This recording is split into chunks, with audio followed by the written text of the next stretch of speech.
They say you can't have a good party without drugs, So you're at a party, maybe in Lagos Island, or some beautiful place, and then everything is right. The music is right. They're beautiful women. Everybody's having a good time except you. Because maybe you're worried, you're not so confident, you don't know if you can meet that girl, if she's going to say no to you. So you're just like watching everything, and then a friend comes and says, hey, what's wrong? You know what? Why don't you take this? This will help you, loosen you up. You're like, what is that? It's like, oh, it's just like weed. It's just like cocaine. It'll help you relax. And then you take it. And you have a good time. You don't worry about anything. Even your friend told you after the party, like, man, people were dancing, you were just everywhere. You're just the man. And then after taking that drug, now you want it again, You like how you felt on that drug, so you want it again. But you don't know that what you took is called a synthetic drug. And what is a synthetic drug? A synthetic drug is a man-made drug. It's a drug that is made, to mimic the psychoactive effects of cocaine, heroin, to mimic the effect.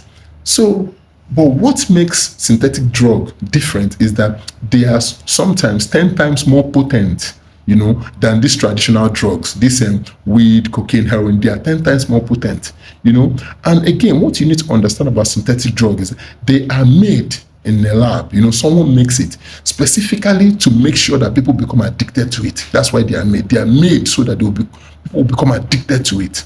And what makes synthetic drug even more dangerous is that the one you take today is not the one you take next week.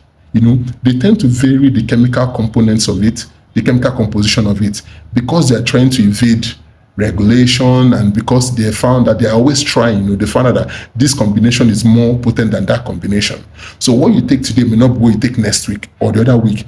And since there is no regulation, unlike paracetamol that you can take today and it's the same thing you take next tomorrow, since there's no regulation, it can be deadly. The one you take next week can eventually kill you. And again, your brain, when it takes this synthetic drug, it's really addictive that your brain wants it. Like, you can't think without having that drug again. So that's why synthetic drugs are very, very dangerous. So if possible, avoid it. Just because it's like weed doesn't mean it's weed. Oh, it's like cocaine doesn't mean it's cocaine. Please avoid synthetic drugs.